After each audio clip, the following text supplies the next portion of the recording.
They told me I was too old for my granddaughter's birthday, but not too old to fund it. Not too old to swipe my card. Not too old to wire money. Not too old to carry the weight of a family that suddenly decided I didn't fit the picture anymore. Funny how that works. 1 minute, you're the foundation holding everything steady. The next, you're being gently pushed out of frame like an old piece of furniture that doesn't match the new decor. And the worst part, it didn't come from strangers. It came from my own blood. Let me ask you something. Have you ever given everything to people you love, only to be treated like you don't belong anymore?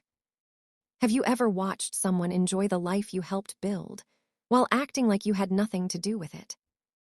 Or worse, have you ever been tolerated for your usefulness, but not respected for your presence? Because that's a different kind of pain. That's the kind that doesn't shout. It sits quietly in your chest and waits for the moment you finally see things clearly. And when you do, you can't unsee it. See, people love what you provide until they start believing they earned it themselves. They enjoy the comfort. They enjoy the access. They enjoy the lifestyle. But respect, that's the first thing that disappears when gratitude leaves the room. My daughter, Sloane, and my granddaughter, McKenna, didn't just forget where their comfort came from. They rewrote the story. In their version, I wasn't the woman who built the life they were living. I was just old, outdated, inconvenient, a mismatch for the image they were trying to sell to the world. What would you do if your own family decided you were no longer fit to be seen, but still expected you to pay for everything behind the curtain? Would you keep smiling and playing your role? Would you stay quiet just to keep the peace? Or would you finally step back and let them feel what life looks like without you holding it together? Because that choice, that exact moment, is where everything changed for me. My name is Evelyn Montgomery. Most people in Savannah call me Effie. I'm not loud, I don't chase attention, and I don't need approval from anyone sitting at a table I paid for. I built my life from the ground up, with flour on my hands and long nights that nobody clapped for. One small bakery turned into something bigger than I ever imagined. Not luck, not favors, just work, discipline, and knowing exactly what I was worth. By the time I stepped away from the business, I had more than enough to live comfortably. And I made sure my family did too. My daughter, Sloane, grew up never worrying about bills the way I did.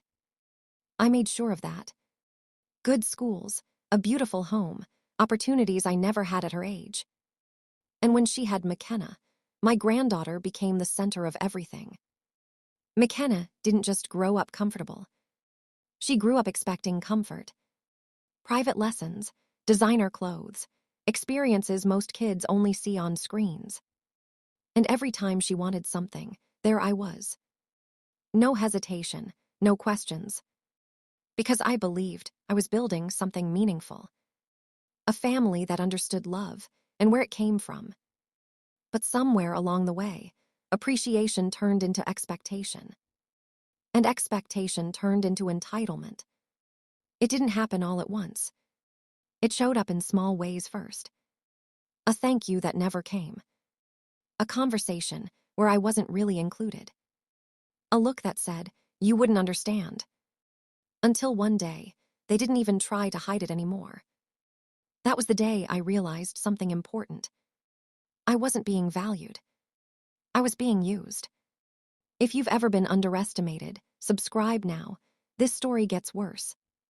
If this ever happens in your family, would you see it early? Subscribe now. Most people don't until it's too late. And if you won't subscribe, explain why in the comments. What they didn't realize was simple. They thought I would always be there. Always available. Always willing to fix whatever went wrong. They believed my role in their lives couldn't change. They were wrong. Because the moment they decided I didn't belong in the room, I started paying attention to everything they were doing without me.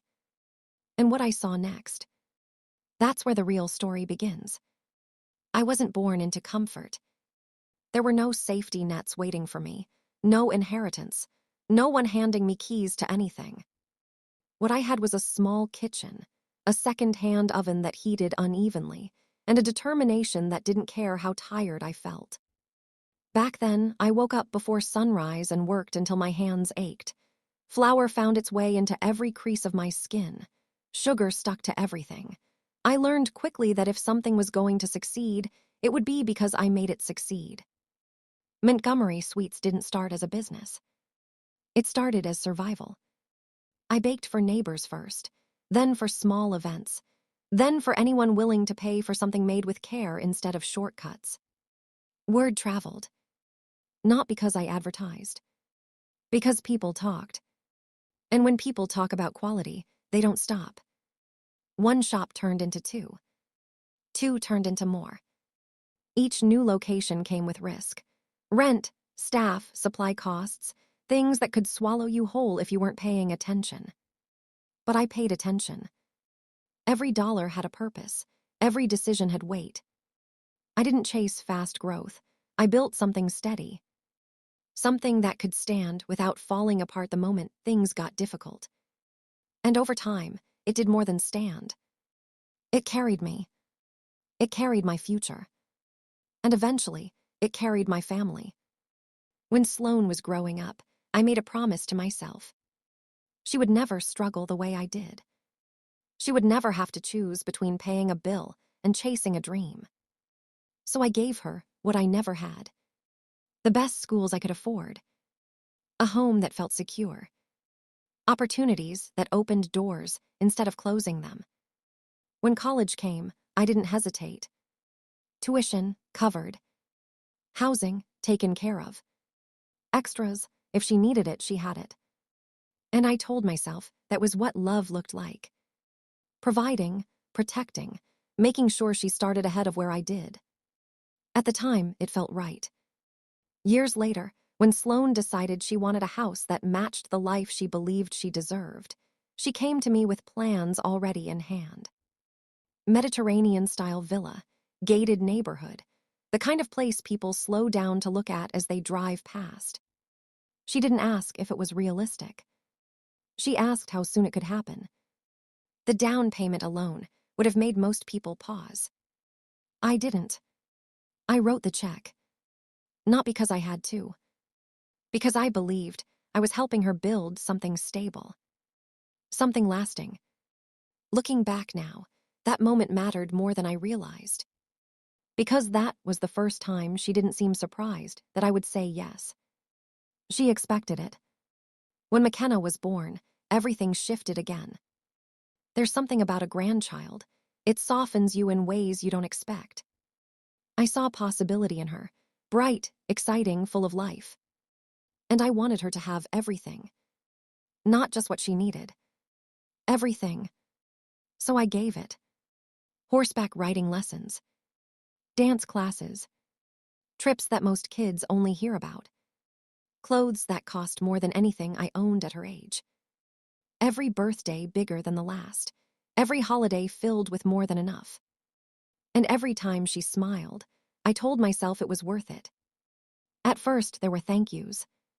Small ones, quiet ones, but they were there. Then they became shorter. Less frequent. Until one day, they disappeared completely. It wasn't sudden, it was gradual. So gradual that if you weren't paying attention, you might miss it. Requests replaced gratitude. Assumptions replaced appreciation. Instead of "can you help," it became "we need this." And I kept saying yes. Because I told myself that's what family does. There's a difference between helping someone and being expected to carry them. I knew that. I just didn't apply it where it mattered most. Sloane stopped asking if I was comfortable covering something. She started informing me. McKenna didn't wait for special occasions to want things. She expected them as part of her everyday life. And I didn't stop it. Not because I couldn't. Because I didn't want to believe what it meant.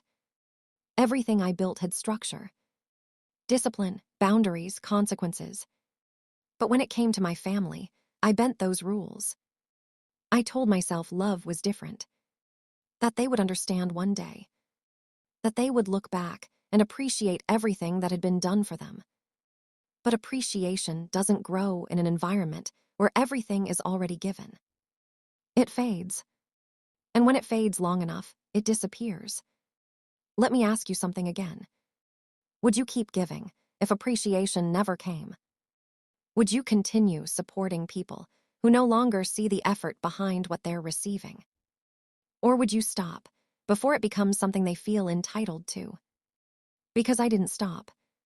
And that choice, it shaped everything that came after. The signs weren't loud. They didn't come with arguments or raised voices. They came in moments. Moments where I was spoken over. Moments where my opinions didn't matter. Moments where decisions were made, and I was simply expected to support them.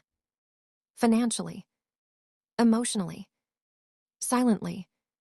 I was still included, but only in ways that benefited them, not in ways that respected me.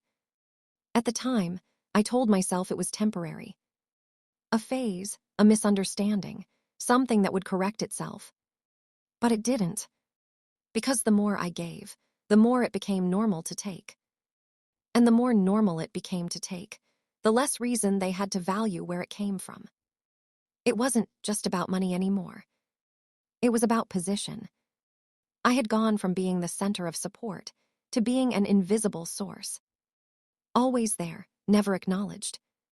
I didn't realize then I was funding my own disrespect. And the moment that truth became impossible to ignore, that's when everything changed. Because the next time we sat down together, they didn't just take something from me. They tried to remove me entirely. The invitation came wrapped in politeness. That's how these things usually start. Sloane called me on a Thursday afternoon, her voice light, almost rehearsed. "Mother, we're having brunch this weekend. Just the three of us. I thought it would be nice to sit down and go over some plans for McKenna's birthday." Simple enough. At least, that's how it sounded. But there was something in her tone, something too careful, too polished, that made me pause for a second longer than usual. Still, I agreed. Because despite everything I had begun to notice, I wasn't ready to believe what was coming. The restaurant was exactly the kind of place Sloane loved. High ceilings, gold accents, staff trained to move quietly and efficiently as if noise itself was unwelcome. The kind of place where presentation mattered just as much as the food. I arrived on time.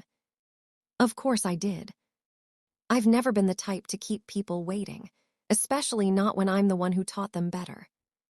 Sloane was already seated when I walked in, scrolling through her phone with the kind of focus people usually reserve for important decisions. McKenna sat across from her, phone in hand, barely aware of anything happening around her.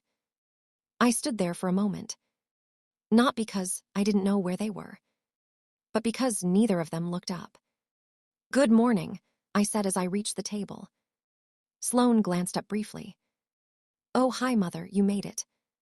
Made it. As if there had ever been a question. McKenna didn't look up at all. Not until I pulled my chair out and sat down. And even then it was a quick glance, a nod, nothing more. No smile, no warmth.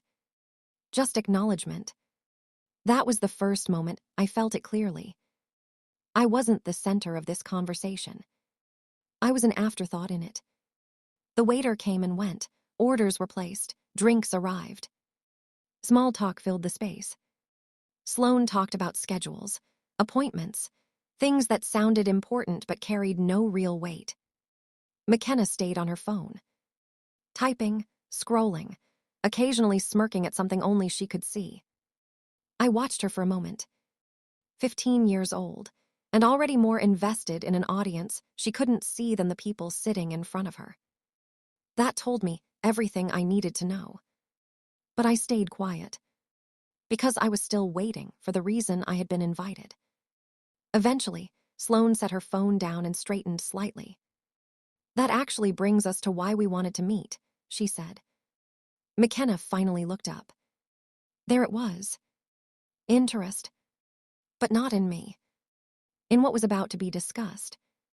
We've decided not to do a traditional Sweet 16, Sloane continued.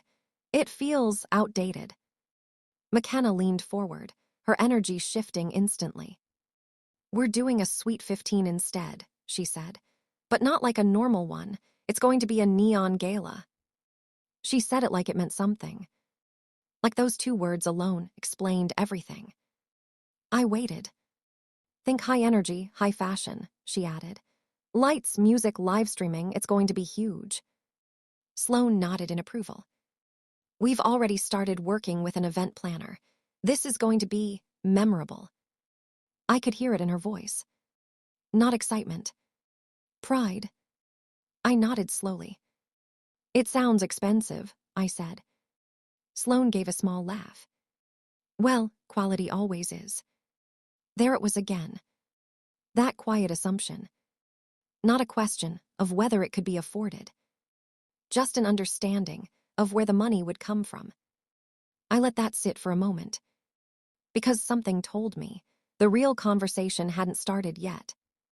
McKenna finally placed her phone down fully and looked at me. Really looked at me. And for a second, I almost thought I saw hesitation. But it didn't last.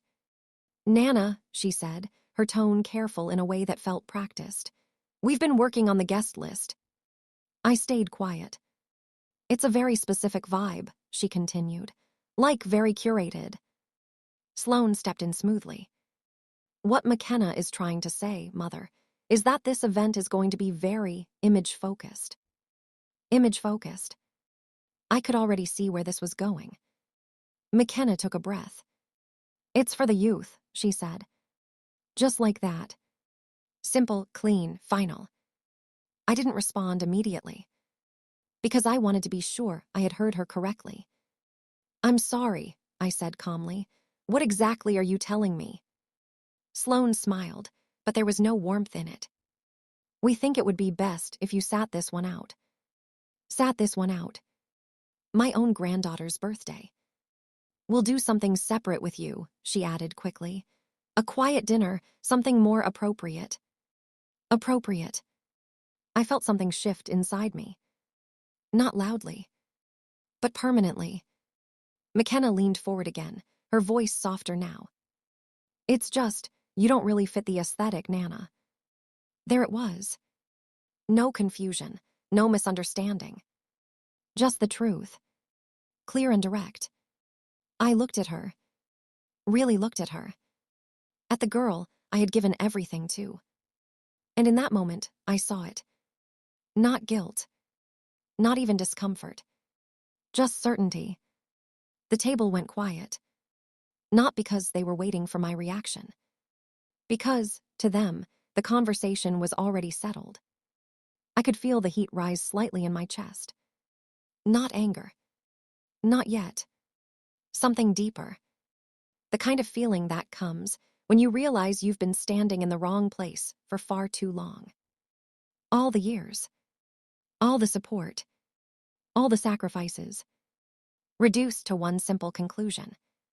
I didn't belong. I reached for my glass and took a slow sip before speaking.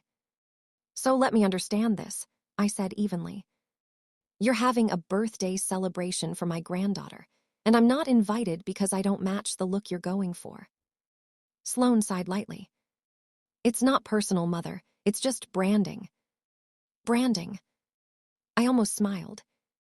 Because at that point, there was nothing left to misunderstand. I see, I said. McKenna shifted slightly in her seat. You wouldn't even enjoy it, she added. It's going to be loud, fast-paced, you'd just be sitting there. Sitting there. Invisible. Unnecessary. I understand perfectly, I replied. And I did. More than they realized. I reached into my purse and placed cash on the table. Enough to cover everything. Of course it was. I hope the event turns out exactly how you want it, I said as I stood up. Sloane looked surprised. Mother, you don't have to. I know, I said. And that was the truth. I didn't have to, but I did it anyway. Because habits don't break in a single moment. I walked out of that restaurant with my head held high. Not because I felt strong, because I refused to let them see anything else. But something had changed. Something that couldn't be undone. They thought they had removed me from a party. What they had really done was show me exactly where I stood in their world. Be honest, would you forgive this? Comment yes or no. That brunch didn't end anything. It revealed everything. And once you see something clearly, you can't go back to pretending. So I made a decision. Not out of anger. Out of clarity. I stepped back. Completely.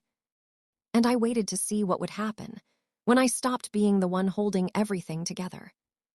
That afternoon stayed with me longer than I expected. Not because of what was said, because of how easily it was said. No hesitation, no second thoughts, no awareness of what those words carried. I had spent years showing up without being asked, fixing things before they became problems, filling gaps before anyone noticed they were there. And now, I was being told I didn't fit. Not in anger, not in frustration, just as a matter of fact. That kind of clarity changes something in you. It forces you to stop and ask a question most people avoid. What happens if I stop? For years, I had been predictable, reliable, available, consistent. If something needed to be handled, I handled it. If something needed to be paid for, I took care of it. They never had to wonder. And that was the problem. Because when people stop wondering, they start assuming. So I made a decision. A quiet one. I didn't announce it. I didn't explain it. I didn't warn anyone. I simply stopped. I didn't call Sloan the next day. Or the day after that. I didn't check in about the party. I didn't ask about the plans. I didn't offer help with anything. No reminders. No suggestions. No just-in-case support. Nothing. At first, there was silence. Then a message. Hey, Mom, just finalizing some details this week. I read it. And I didn't respond. Another message came the next day. Can you look over something when you get a chance? I left that one alone too. Because for the first time in a long time, I wasn't stepping in. Instead, I packed a small bag and drove out to my beach house on Tybee Island. It's quiet out there. The kind of quiet that doesn't ask anything from you. Just open water, clean air, time to think without interruption. I had owned that place for years, but I rarely used it. Too busy, too involved, too focused on everyone else. This time was different. This time, I went there for a reason. To create distance. Not just physically. Mentally.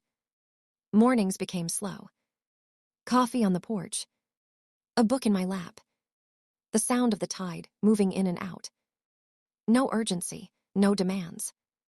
And in that stillness, something became very clear. I had been moving too fast for too long. Not for myself. For them. Every decision, every adjustment, every sacrifice, it all centered around keeping their lives comfortable. But now, I was watching instead of acting. Listening instead of fixing. And what I saw told me everything I needed to know. You don't need to be in the room to know what's happening. Especially not in a place where people talk. Word travels. And even without asking, I started hearing things. About the party. About the plans. About how big it was becoming. Sloan wasn't holding back. This wasn't just a birthday. It was a statement. Something people would talk about. Something people would notice. And from what I heard, she was spending like there was no limit. That part didn't surprise me. What did was the confidence behind it. There was no concern in the way things were being handled. No hesitation, no caution. Just forward movement. Because in her mind, there was no risk. There never had been. If things got tight, I would step in. If something went wrong, I would fix it. That's how it had always worked. So why would this be any different? Days passed. Then weeks. Still no call asking directly for help. Just updates, indirect mentions, casual references to costs and timelines. Testing the waters. Waiting for me to respond the way I always had. I didn't. Because this time, I wasn't going to interrupt the process. I wanted to see how far it would go. What decisions would be made when they believed I wasn't involved. That kind of distance reveals things quickly. There's a kind of control that doesn't require noise. No raised voices, no confrontation. Just absence. When you remove yourself from a system that depends on you, everything shifts. Not immediately, but inevitably. And the longer I stayed quiet, the more that shift started to take shape.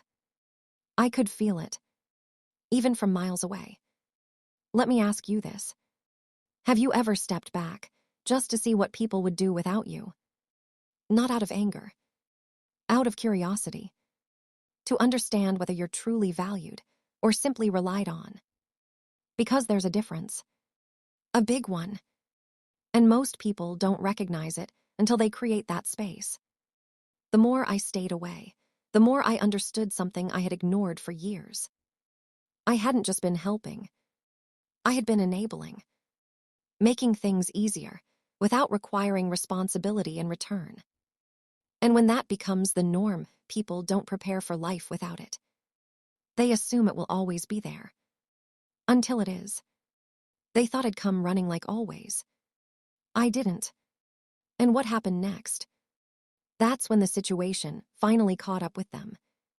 What started as a birthday quickly turned into something else entirely. It wasn't about celebrating McKenna anymore. It became about attention. Recognition, status, visibility. Sloane didn't just want a nice event. She wanted something people would talk about long after it was over. And from what I was hearing, she was doing everything she could to make that happen. Not carefully. Not thoughtfully. Just aggressively. The original idea sounded simple enough. A themed party, music, guests, decorations. But that wasn't enough. Not for Sloane. The plan expanded. A professional event planner was brought in, someone from Atlanta with a reputation for high-impact experiences. That's what they called it. Experiences. Not events. Not gatherings. Experiences. And those come with a price. I started hearing specifics. Not directly. Through people who knew people. The kind of details that don't stay quiet for long. Lead walls covering entire sections of the venue. Custom lighting setups designed to shift with the music. A DJ being flown and instead of hired locally. Not because local wasn't good enough. Because it wasn't impressive enough. There would be a mocktail lab, complete with special effects meant to make drinks look like something out of a show. And a content area set up specifically for photos and videos. Because nothing counted unless it could be shared. That was the part that stood out to me the most. This wasn't about McKenna enjoying her birthday. It was about how it would look to everyone else. How it would play online. How many people would see it. How many people would talk about it. Sloane wasn't planning a celebration. She was building an image.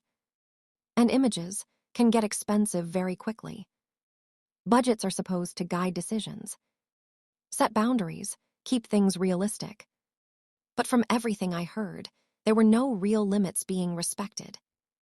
Every time something new was suggested, it was added. Every upgrade approved, every idea accepted. Because saying no would mean scaling back. And scaling back would mean the event might not impress as much as she wanted. So she kept going, assuming it would all work out. And underneath all of it, there was one quiet belief holding everything together. I would cover it. Not because anyone said it out loud. because that's how it had always worked. If costs stretched too far, I stepped in. If something couldn't be paid, I handled it. So there was no urgency. No real pressure to stay within limits. Because limits didn't feel real. From my porch, miles away, I listened. I didn't interrupt. Didn't offer advice. Didn't step in to slow things down. I simply paid attention. Because for the first time, I wanted to see the full picture without influencing it. And the picture becoming clear. It wasn't stable. Events like that don't just happen. They require timing. Payments scheduled at specific points. Deposits followed by final balances. And as the date got closer, those deadlines started stacking up. First, it was small things. Vendors requesting confirmation. Follow-ups on pending payments.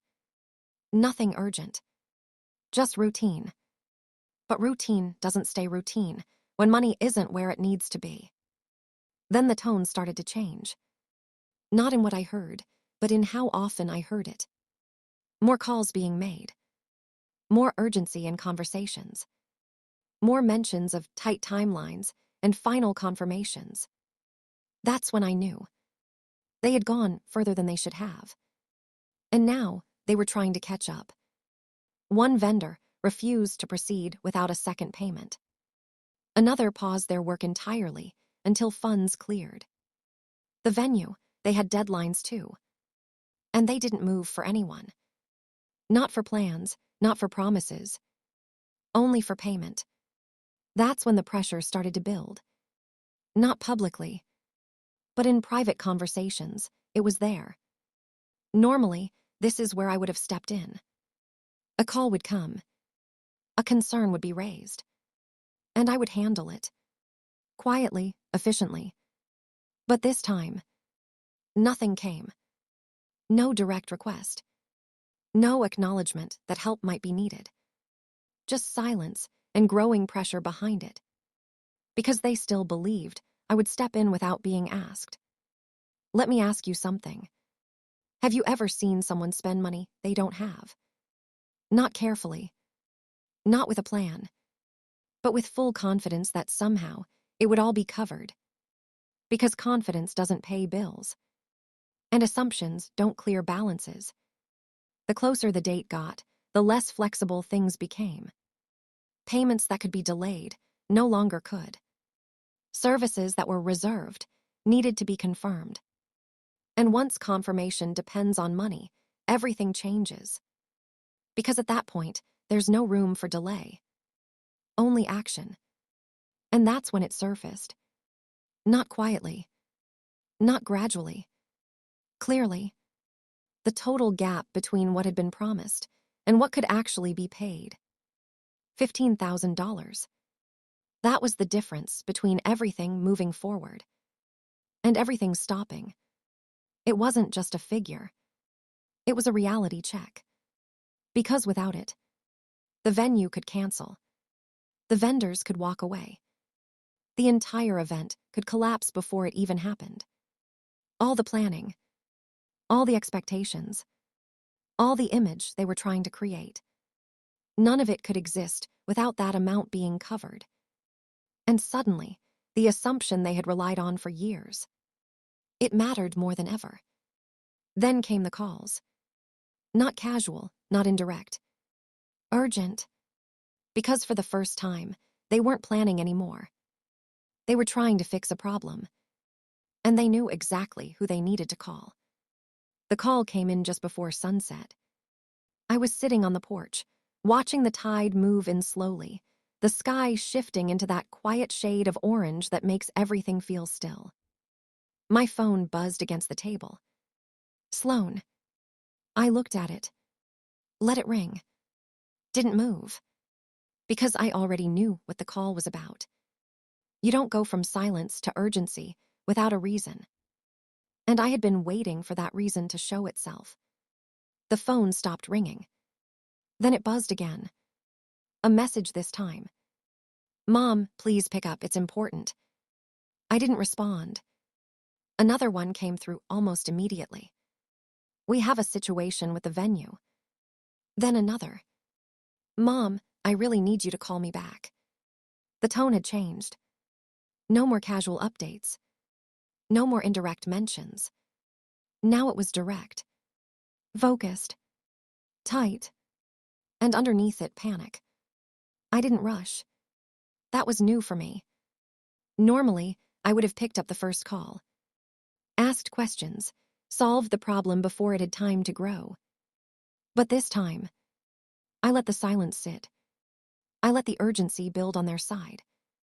Because for once, I wasn't going to meet them halfway. I wanted them to feel the weight of what they had created. I waited until the sun had fully set before calling back. Not out of spite. Out of control. When Sloane answered, her voice came through fast. Relieved, rushed, strained. Mom, thank God. I've been trying to reach you all evening. I didn't match her energy. I saw your messages, I said calmly. What's going on? There was a pause. Not long. Just enough for her to decide how to say it. We've run into a small issue, she began. Small. I almost smiled. The venue is requiring the remaining balance earlier than expected, and a couple of the vendors are asking for final payment before they continue. Her words were controlled. Careful. But the cracks were there. And, I asked. Another pause. Longer this time. We're short, she admitted. By how much? More silence. Then finally. 15,000. There it was. No confusion, no guessing. Just the number. The one I had already heard about. I leaned back in my chair. Took a slow breath. Not reacting the way she expected. Because she was waiting for it. The concern, the urgency, the solution. That's how it had always gone. But this time, I gave her none of that. I see, I said. That was it. Mom, it's not as bad as it sounds, Sloane rushed to add. We just need a short-term solution. Everything is already in place. Once this is covered, the event will go exactly as planned. Exactly as planned. Even now, she was holding on to that. If we don't settle this by tomorrow morning, she continued, they'll start pulling out. The venue, the lighting, everything. Her voice tightened. This can't fall apart. Then I heard movement in the background. A different voice. Higher, strained. Mama, is she helping? McKenna. Sloane tried to lower her voice. I'm handling it. But it was too late. Nana, McKenna called out. And just like that, the emotional layer was added. Nana, please, McKenna said, her voice unsteady now. This is really important. Important. Not meaningful. Not personal. Important. If this doesn't happen, she continued, everyone is going to notice. This was supposed to be. She stopped herself. But she didn't need to finish. I already knew. It wasn't about the moment. It was about the image. I let the silence sit for a second. Then I spoke. I thought I wasn't part of the brand. Quiet. Sharp. Unavoidable. No one said anything. Because there was nothing to say. Sloane tried to recover. Mom, that's not what this is about, she said quickly. That was just a misunderstanding. We were trying to. To what? I asked calmly. She stopped. Because she didn't have a clean answer. Not one that would hold up. We just need your help, she said finally. There it was. No more framing, no more positioning. Just the truth. Help. And the expectation behind it. McKenna has been planning this for months, she added.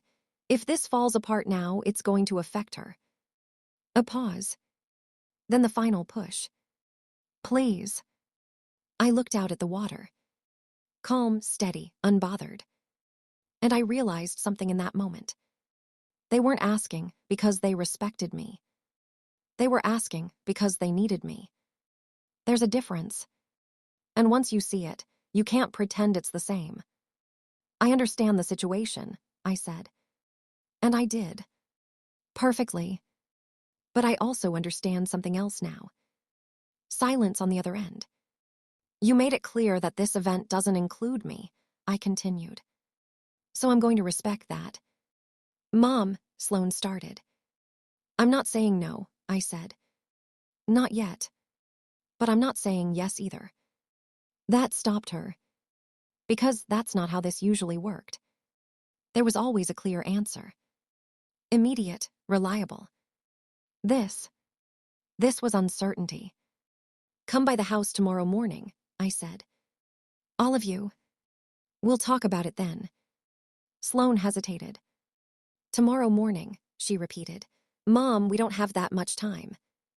You have until noon, don't you? I asked. Silence. Because she had already told me that. Yes. Then tomorrow morning will be just fine. There was nothing left for her to say. No argument that would change the situation. No pressure she could apply that would move me faster. Okay, she said finally. We'll be there. I ended the call. Not abruptly. Just decisively. If this happened to you tomorrow, would you be ready? Subscribe.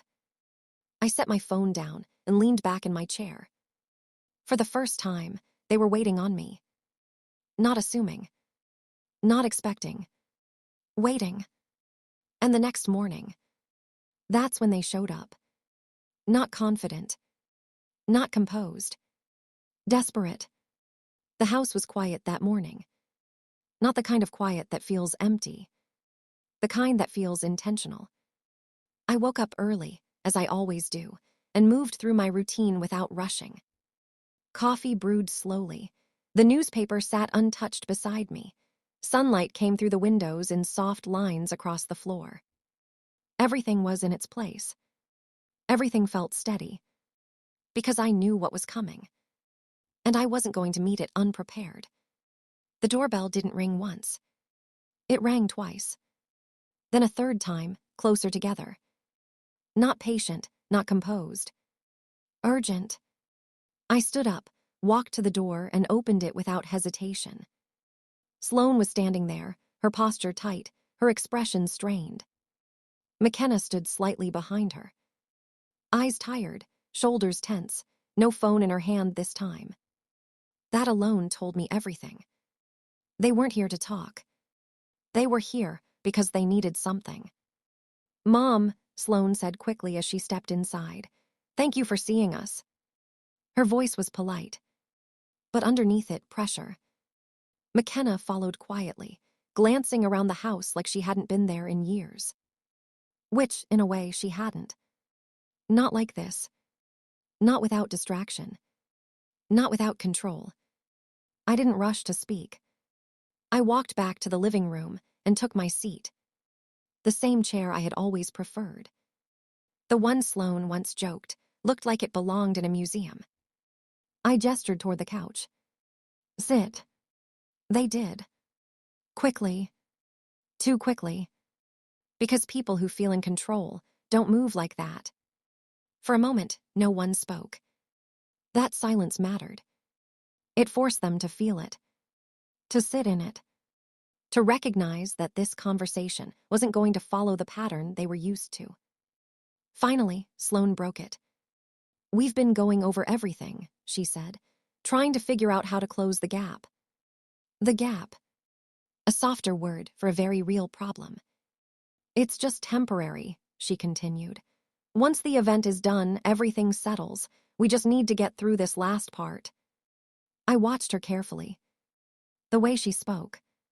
The way she framed it. Not a mistake. Not a failure. Just a moment that needed to be handled. And what exactly do you need? I asked. Even though I already knew. 15,000, she said.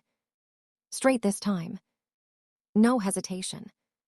Because at this point, there was no reason to hide it. If we can get that covered today, everything goes forward. The venue stays locked in. The vendors continue. The event happens the way it's supposed to. The way it's supposed to. Still holding on to that. Still believing that outcome mattered more than how they got there. McKenna leaned forward slightly.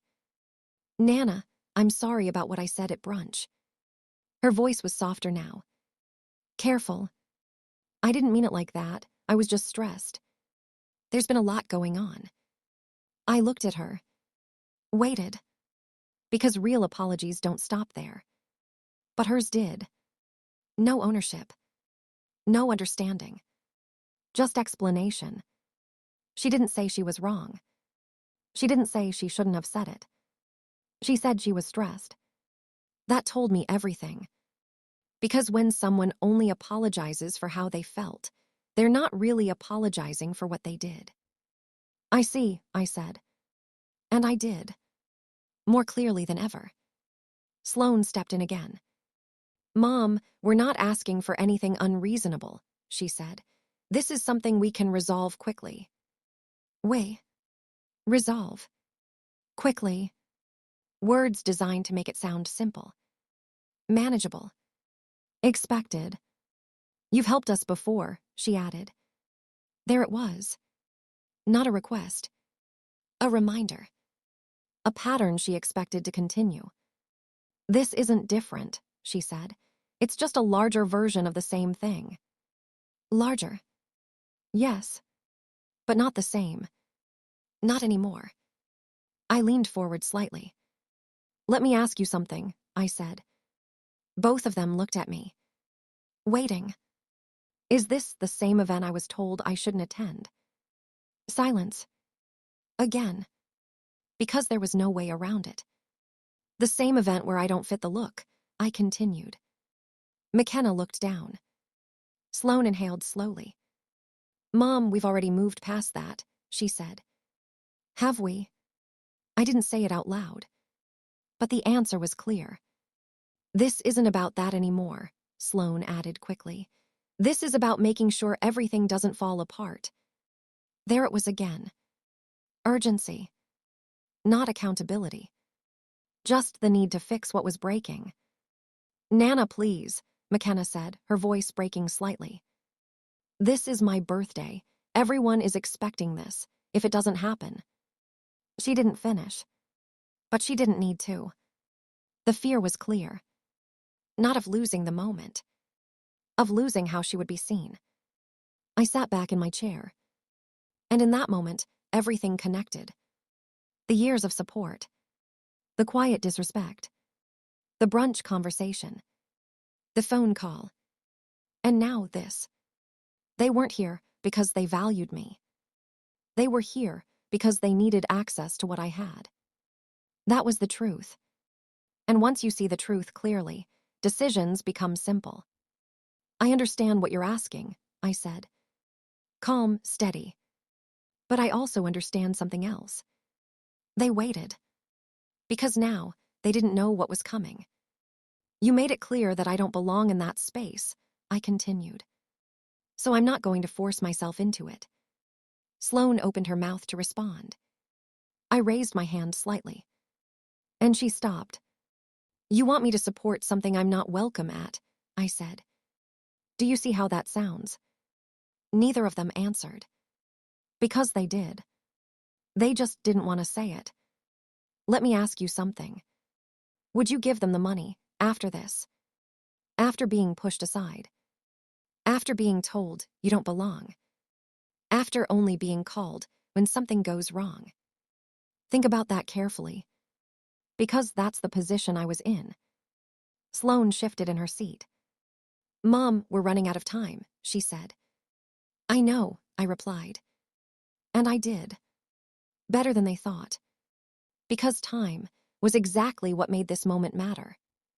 They sat there waiting. For the answer they had always received. The one that made everything easier. The one that solved everything. But this time, they were about to hear something different. They were both watching me. Waiting. Not just for a response, but for a rescue. That's what this had always been. A pattern. A problem appears. Pressure builds. I step in. And everything resets. But this time, Something was different. Not in them. In me. I didn't feel rushed. That was the first sign. No urgency, no pressure to fix anything. Just clarity. The kind that comes when you finally stop ignoring what's been right in front of you. I looked at Sloane, then at McKenna, and I realized something simple. They still believed this would end the same way it always had. I've spent a long time thinking, I said. My voice stayed even. Measured. I've had time to look at everything, without distraction. Sloane leaned forward slightly. Hope. It showed quickly. Because she thought that meant I was about to agree. And what I've realized, I continued, is that I've been involved in your lives in a way that hasn't been healthy. That caught her off guard. Not the direction she expected. What do you mean? She asked. Genuine confusion. Because from her perspective, everything had worked just fine. I mean that I've been solving problems that weren't mine to solve, I said. I've been stepping in before consequences had a chance to exist. Silence. Not resistance. Not yet. Just processing. And when you remove consequences, I continued, you remove accountability. McKenna shifted in her seat. Sloane's expression tightened. Because now, this wasn't just about money. This was about something deeper. I'm not saying this to place blame, I added. Because I was. I'm saying it because I understand my role in it. That mattered. Because it removed their ability to argue. You can't defend against honesty like that. For years, I believed helping meant giving, I said. But giving without limits doesn't teach anything. I let that sit. Because some truths need space. And now we're here, I continued. You've planned something that depends on money you don't currently have. Direct. Clear. No soft language. No avoidance. That's not a situation I created, I said. And it's not one I'm responsible for fixing. Mom, Sloane started, her voice tightening. We're not asking you to take responsibility for everything, just this one situation. Just this one. I had heard that before. Many times. And every one situation had led to the next. That's how it always starts, I said calmly. One situation becomes another, and then another.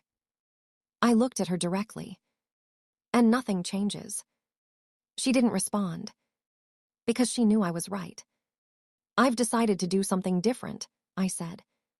Both of them straightened slightly. Because now they could feel it. This wasn't going in the direction they expected. I've created a scholarship fund, I said. That landed heavily. Not because they didn't understand the words. Because they understood them immediately. It's for young women who want to build something of their own, I continued. Girls who are willing to work, to learn, to earn their opportunities. McKenna blinked. Sloane's expression shifted from confusion to realization. The money you're asking for, I said. I've already allocated it. Silence. Sharp. Immediate. Allocated, Sloane repeated. Yes. I'm staying out of it completely. No hesitation.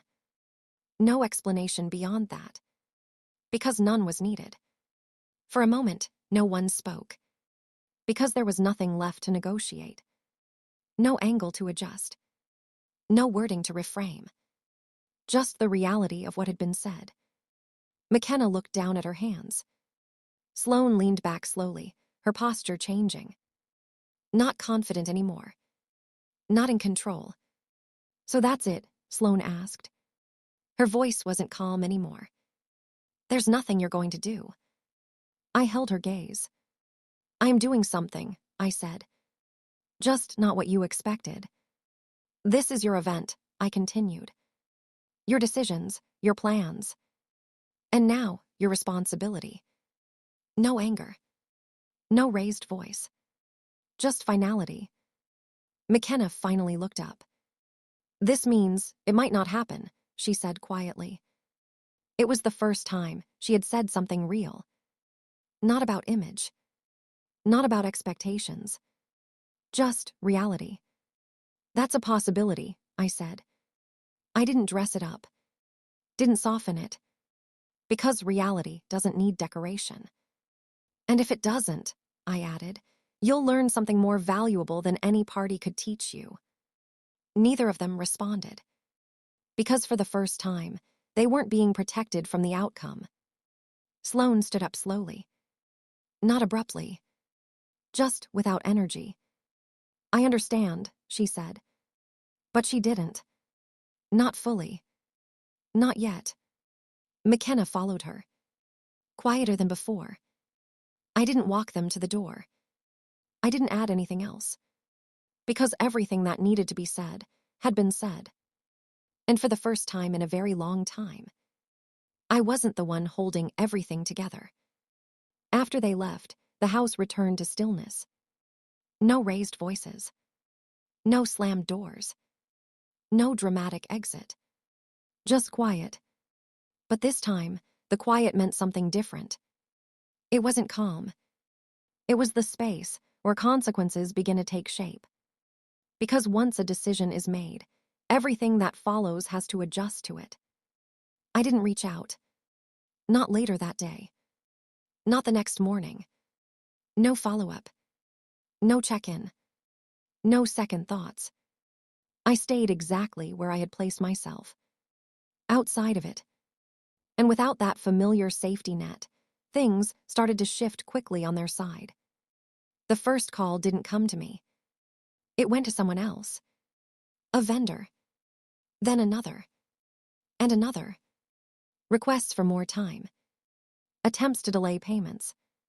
Promises that things would be resolved soon. But vendors don't operate on promises. They operate on agreements. And agreements have limits.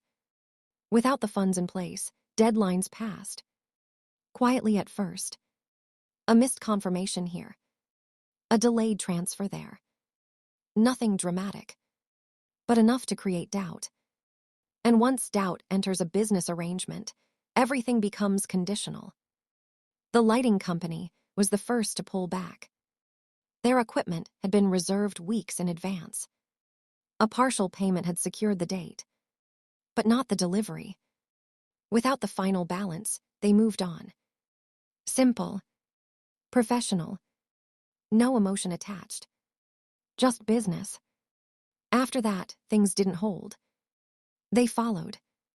The DJ, who had been booked specifically to give the event its edge, required full payment before traveling.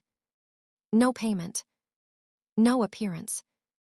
The content team, responsible for capturing every moment, paused their involvement entirely. Because without confirmation, there was nothing to capture. Each piece removed made the overall plan weaker. Less stable. Less real. The venue had been patient. More than most. But even patience has a limit. Their agreement was clear. Balance due by a specific time. No exceptions. When that time passed, they reached out. Not with threats. With clarity. Payment or release. Sloane asked for more time. A few extra hours, a short extension. Enough to work something out. But venues don't pause operations for uncertainty. They have schedules, other clients, other events. And when one booking becomes unstable, they move on. That's exactly what happened. The message came through shortly after. Reservation canceled. Date released. No negotiation. No reconsideration. Just final. The centerpiece of the entire event, gone. Without the venue, the rest didn't matter. The lighting setup had nowhere to go. The DJ had no stage. The entire structure of the event lost its foundation. What had once been a carefully built plan now had gaps everywhere.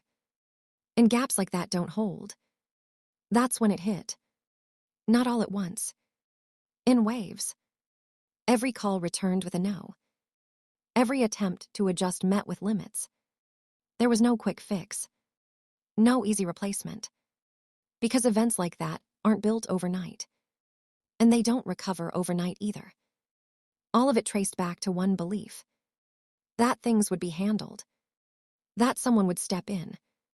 That the outcome was guaranteed, no matter how it was managed. But outcomes aren't guaranteed. Not when they depend on resources that aren't secured. Not when planning moves faster than reality. What remained wasn't much. Decorations that had been partially ordered. Ideas that no longer had a place to exist. Expectations that had nowhere to land. Because once the core is removed, everything built on top of it collapses. This time, my phone didn't ring. No urgent messages. No requests for help. Because they already had their answer. And for the first time, they didn't expect it to change. I stayed where I was. Not involved. Not reacting. Just aware. Because stepping back doesn't mean you stop seeing. It just means you stop interfering. And what I was seeing now was the natural result of everything that had been building for years. Plans without structure fail. Expectations without preparation collapse. And reliance without respect eventually runs out. That's what this moment was. Not punishment. Not revenge. Just consequence. The event they had imagined. It wasn't coming back. Not in the form they had planned. But that didn't mean there wouldn't be a party. Because when expectations fall apart, people still try to salvage what they can. And what they ended up with was nothing close to what they had promised. Plans don't disappear without leaving something behind. Even after everything fell apart, Sloane wasn't willing to cancel completely. Not after everything that had already been said. Not after the expectations that had been built. So she did what many people do when things don't go as planned. She adjusted. Quickly. Quietly. And not nearly enough. The venue was gone. The vendors had stepped away. The structure that held everything together no longer existed. So the only option left was the house. The same house I had helped secure years ago. The same place that was never meant to carry something like this. But it was all they had. And now it had to be enough. They tried to rebuild what they could. String lights were hung across the backyard. Speakers were set up near the patio. Tables were arranged with decorations that didn't quite match the original vision. It wasn't careless. It just wasn't complete. Because some things can't be recreated without the resources they depend on. Music played. Loud enough to be noticed. But not strong enough to carry the space.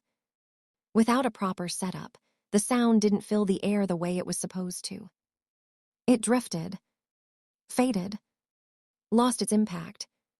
And without that energy, the atmosphere never fully came together. Not everyone who had been invited showed up. That part wasn't surprising. Because when plans change last minute, people notice. Excuses started coming in earlier that day. Scheduling conflicts. Last-minute changes.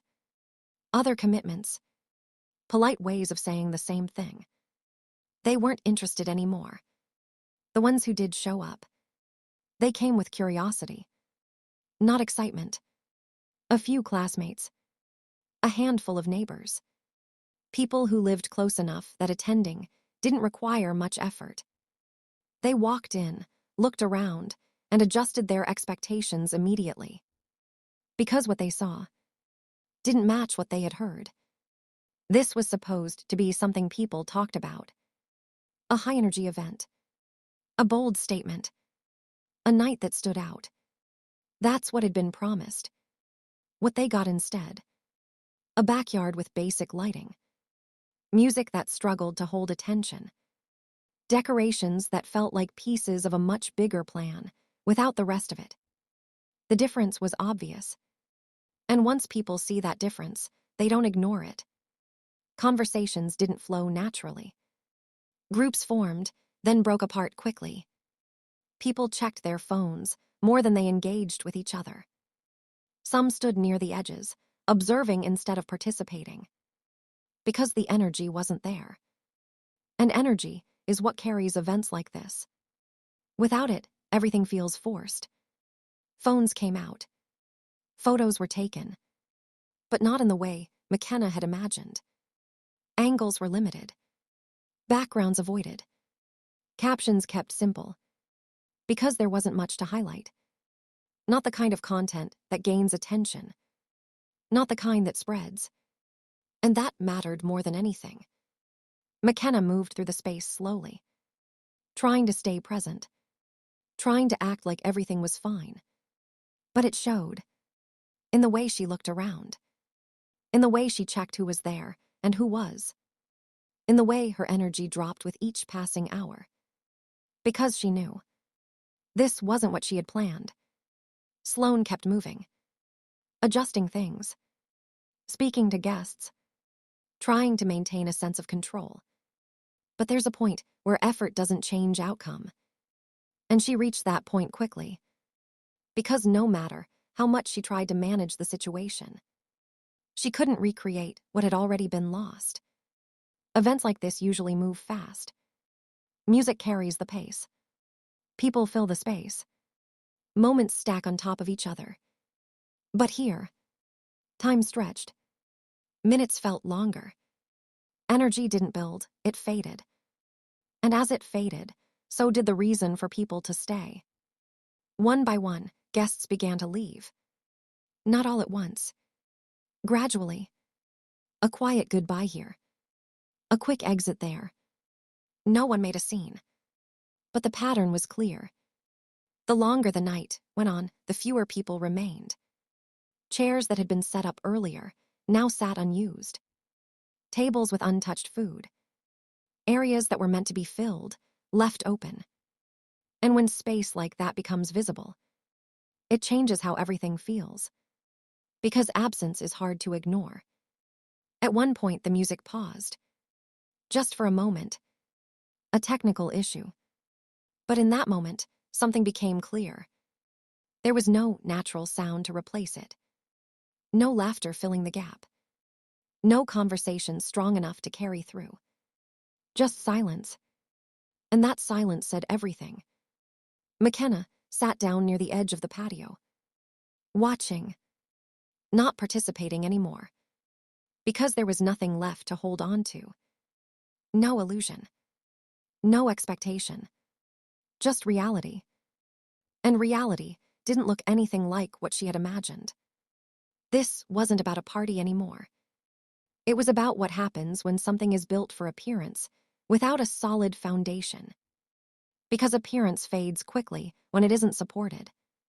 And once it fades, what's left becomes very clear. By the end of the night, there wasn't much left. A few guests. Low energy. A space that felt smaller than it had hours before. The event had happened. But not in the way they wanted. Not in the way they promised. And just when it seemed like the night couldn't shift any further. That's when I arrived. I didn't arrive early. And I didn't arrive late. I arrived exactly when I intended to. The street was quieter than I expected. Not empty, but not alive either. No line of cars. No energy spilling out onto the road. Just a few vehicles scattered along the curb. That told me enough before I even stepped out. I took a moment before walking in. Not to prepare, but to settle into the decision I had already made. My outfit was simple, elegant, intentional. Not designed to impress. Just to reflect who I am. Because presence doesn't come from what you wear. It comes from what you carry into a room. And I carried clarity. When I stepped through the gate, no one noticed at first. That's how quiet it had become. The music was playing, but it didn't fill the space. Conversations were low, scattered. The kind of atmosphere that tries to feel like something more, but doesn't quite get there. Then someone saw me. And just like that, attention shifted. It didn't happen all at once. But it spread quickly. One person noticed, then another, until eventually, the focus moved in my direction. Not because I demanded it, because I changed the energy by simply being there. And in a space that had lost its structure, even a small shift becomes noticeable. I took it in without reacting. The empty chairs, the half-filled tables, the guests who looked more curious than engaged. It wasn't difficult to understand what had happened. The difference between what was planned and what remained was written all over the room. Sloane saw me first. Her expression changed instantly. Surprise, followed by something harder to define. Not relief. Not quite discomfort. Something in between. McKenna turned a second later. And when she saw me, she froze. Because she wasn't expecting me. Not after everything that had happened. I didn't rush. Didn't hesitate either. Just walked forward at a steady pace. Each step measured. Each movement controlled.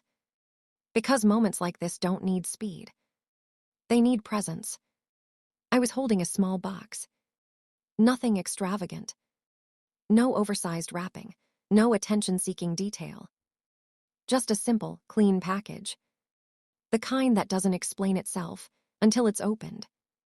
"Happy birthday, McKenna," I said. My voice was calm. No edge, no weight behind it. Just the words. Because tone matters more than volume. "Thank you, Nana," she said quietly. Not the confident voice I had heard before. Not the one that spoke about image and expectations.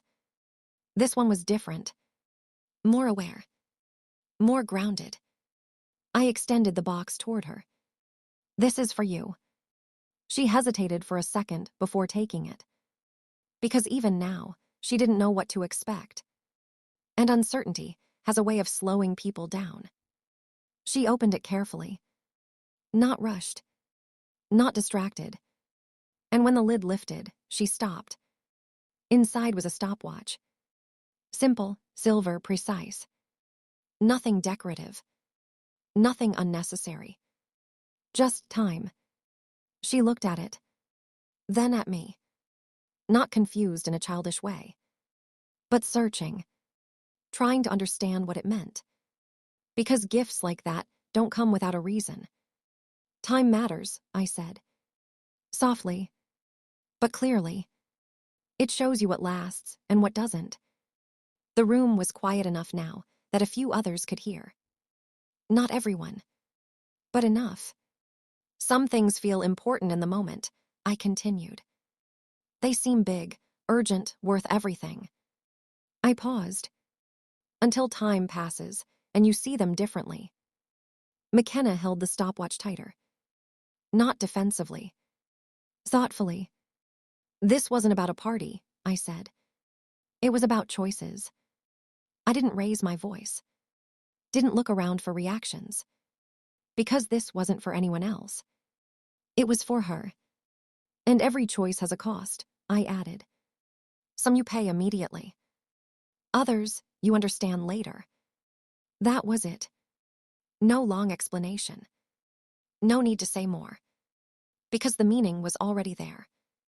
I didn't stay to watch her react. Didn't wait for a response. Because this wasn't about getting a reaction. It was about delivering something that would stay with her longer than the moment itself. I turned and walked back the way I came. Same pace. Same posture. No rush. No hesitation.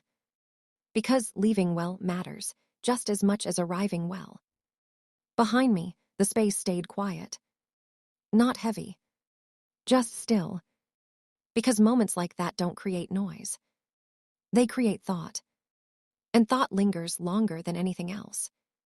Was she right or too harsh? Tell me below. That night didn't end with music. Or celebration. It ended with understanding. Not complete. Not immediate. But enough to begin. And from that point on, things were never the same. The night passed. Not with celebration. Not with noise. but with quiet reflection that followed everyone home. I returned to my house the same way I left it, calm, steady, unchanged. Because nothing about my world had been shaken. The difference was theirs had. Days went by. Then weeks. And I kept my distance. Not out of anger. Not to prove a point. Just because it was necessary.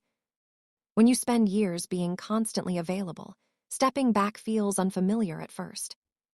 But once you settle into it, you begin to understand how much space you were never given before. There were no casual calls. No updates. No small talk. The kind of communication that used to fill the gaps disappeared. And in its place, silence. But this time, the silence didn't feel uncomfortable. It felt earned. Because for once, I wasn't being pulled into situations that weren't mine to manage. Eventually, the call came. Not from Sloane. From McKenna. Her voice was different this time. Less certain, more measured. "Nana, I wanted to talk to you about school," she said. I listened. Didn't interrupt. Didn't guide the conversation. "I've been accepted into a program," she continued, "and I wanted to see if you could help with tuition." There it was. Not a demand. Not an assumption. A request. But still familiar. "I'm glad you reached out," I said. And I meant that. Because asking properly matters. But that doesn't mean the answer changes. "I won't be covering your tuition," I continued. Calm. Clear. No hesitation. Silence followed. Not shocked. Just processing. "That doesn't mean I don't care about your future," I added. "It means I want you to take ownership of it." Her breathing shifted slightly. Because this wasn't what she expected. But it also wasn't harsh. It was different. "There are scholarships," I said. "Programs, opportunities that require effort and commitment." I paused briefly. "And those are the ones that build something real." That was the difference. Not what's given.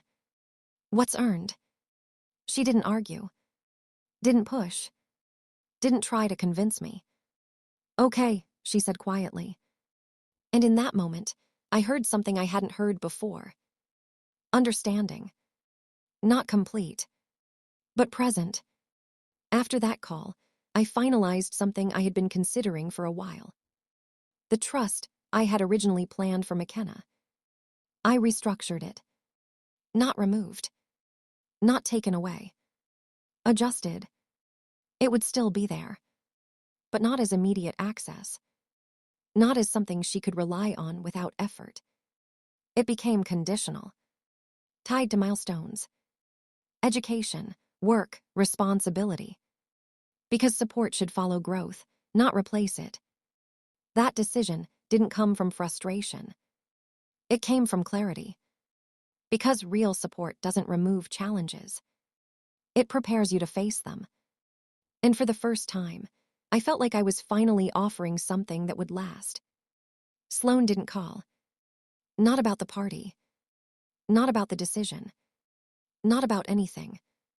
And that told me more than words ever could. Because when someone no longer reaches out, it means they're adjusting to a reality they didn't choose. Weeks turned into months. And slowly, things changed. Not dramatically. Not all at once. But in small, noticeable ways. Fewer expectations. More independence. Less assumption. Because once a pattern is broken, it doesn't rebuild itself easily. Let me ask you something. What would you have done if the people you supported stopped seeing you, but still expected everything from you? Would you keep giving? Or would you step back and let reality teach what you no longer could? Because that choice changes everything. These situations don't start big, they start small. Subscribe so you don't miss the warning signs. And if you're not subscribing, tell me why in the comments. Respect isn't inherited, it's earned. If you were in my place, Would you have done worse? If this stories touch your heart, leave me a comment telling me where you are watching us from. And subscribe to the channel to continue accompany us.